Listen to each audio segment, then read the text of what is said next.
กับสบายดีขอส่งสู่ซองที่ผักแซ่ปวนมาสู่ EP ที่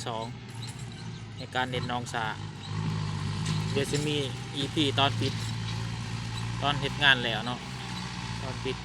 ตอนเหตุงานจบตอนนี้ก็แม่นรถเหตุงานอยู่บันดาลเมืองไชยปูทองแข้งสวรรค์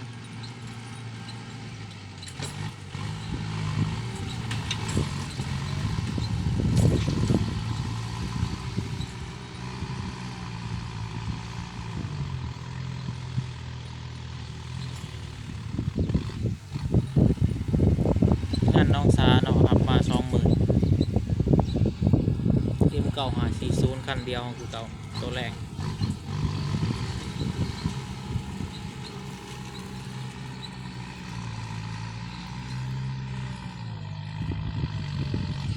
บริทายลายมือเนาะมันจองหันเนี่ยค่างานยกค่าเวียด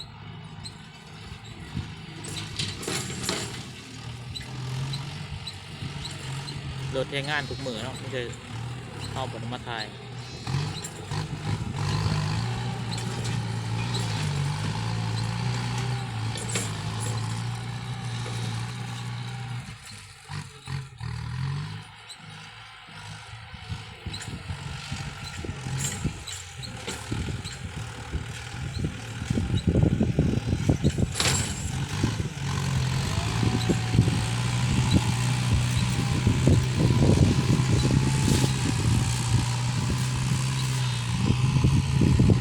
สภาพไปหรอก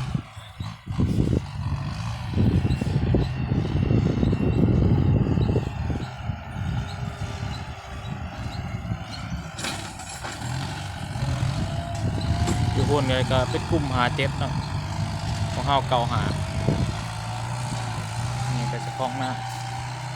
คนมาเบิ่ง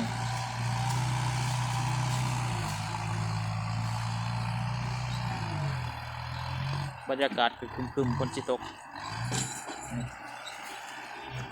ภาพกระชิสั้นเนาะภายกล่องโทรศัพท์มีเงินสื่อกบปกโปดเนาะสองน้องใหม่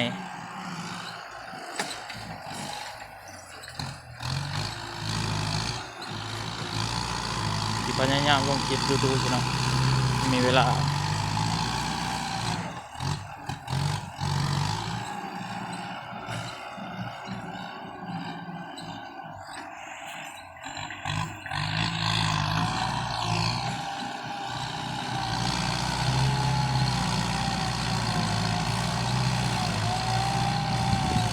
เต็มใบดัน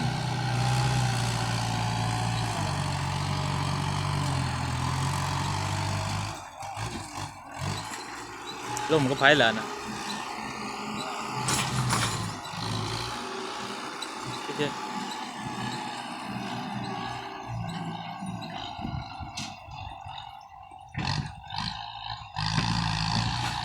ดินกับแข็งเนื้อดันเกียร์ให้1สบาย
ดื่มเอาใส่สาย แล้วยัง เอาอยู่บ่วะใส่สายโทรศัพท์ บ่ ใช้พอแต่ขูดไป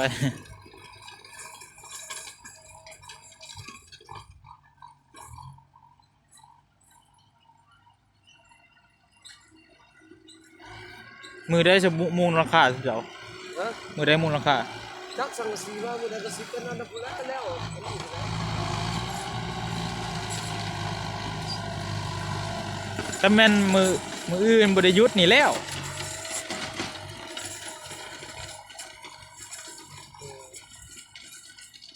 สิย่างกันได้อีกมือหนึงนะ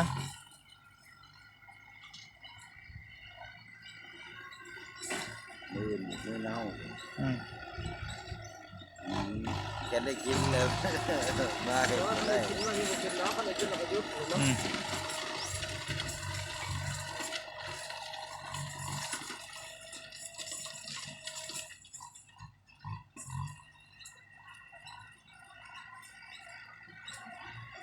มันมาแข่งให้ไม่ว่างขนาดเนาะเรามีบางเดียวเราไปกินเนาะ แดง เราไปกินกับคนไทยอยู่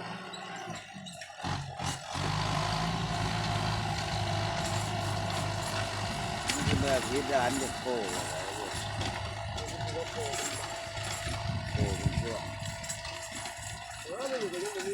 คนเฒ่าจกว่ามึงเลิกนึงนี่ขึ้นไปหันน่ะมีน่ะเลยขึ้นไปหันน่ะมีสายใจมันมีทางนั้นน่ะมีตำซั่นน่ะมี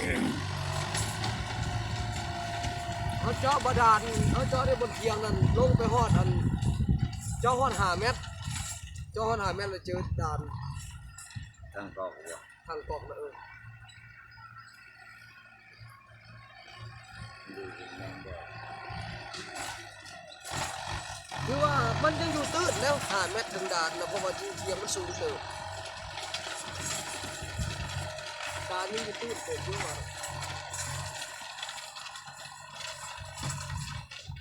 เพราะว่าขึ้นไปเท่าคนมันมีคันอยู่ด่านมันมีด่านเป็นช่วงมันบุกยกเพื่อแทบแบบว่าที มันเป็นบางหมอง เออบ างหมองก็อยู่ตื้น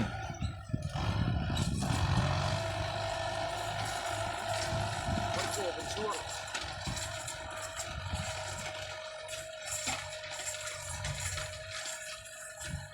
มันดินลายชนิดดินในนาเลยมันบ่เป็นดินแนวเดียวกัน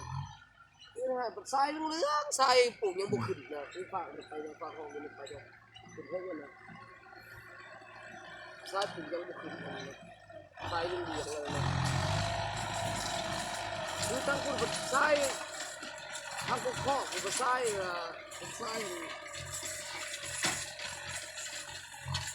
เป็นทรายธรรมดาเป็นทรายเป็นทรายงามทางเทิงเลยดำหน้านี่รถไทยไปเฮี้ยงขาวได้กันไทยใหญ่เลยบัดทั้งบนลุ่มแม่ชุ่มแม่อยู่ขึ้นไปประมาณหนึ่งตามที่ให้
โอ้มือตาบ่อยากขึ้นแล้วเว้ยอยากนอนนางเบิ่งรถ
เอานอนเว้ย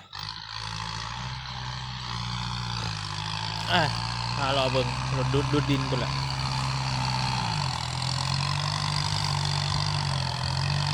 ติดตามเกาหา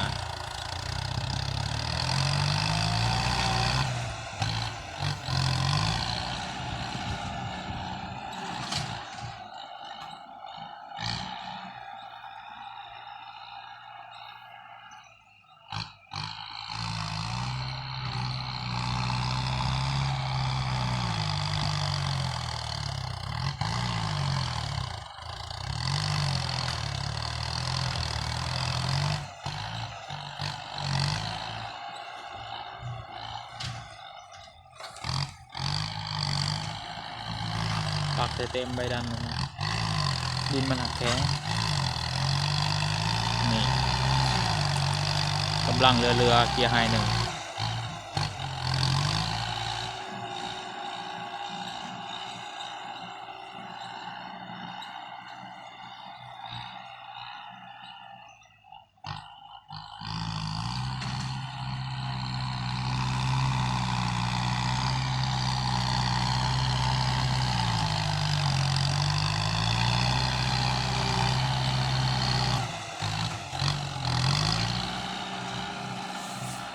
ตอนจบจะมีคลิปให้เบิ่งเนาะว่าน้องชาตัวนี้มันหน้าตามันจะออกมาแบบใดประเทศแล้วตอนในท้ายของตอนเฮ็ดเบิ่งเนาะตอนดันดิน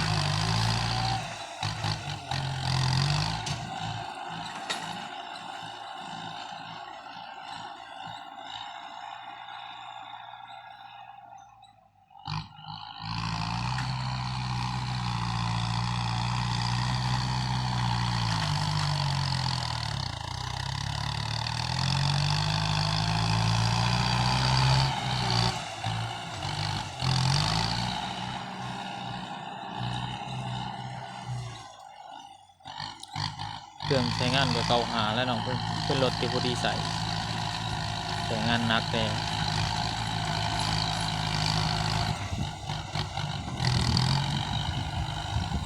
108ก็จะแห้งเกินเนาะ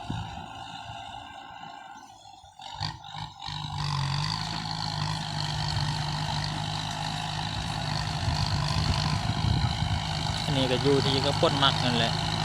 ได้มักรุ่นได้ก็ใส่รุ่นนั่นติดตามตัวเองมากับแต่ละพื้นที่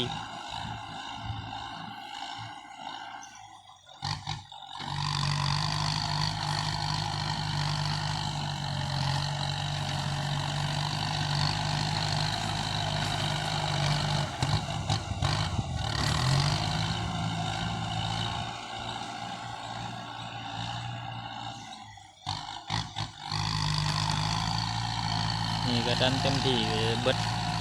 100 ลิตรคนแล้วเนาะเบิดมือ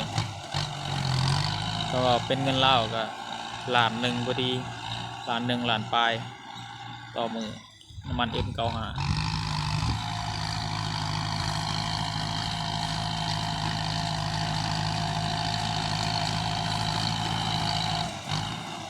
รุ่นไทยก็รอบที่2,800 2,000 ปลาย 2,200 รอบจักร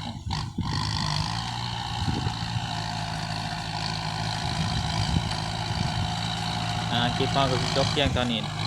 เนาะฝากกดไลค์กดติดตามกดแชร์เนาะกดติดตามไว้เดี๋ยวจะมีคลิปลงใหม่เนาะพอตอนจบมันจะเป็นแนวใดน้องซาน้องนี่แล้วเราก็มีงานให้เบิ่งไปเรื่อยๆเนาะเดี๋ยวสิพยายามลงคลิปดู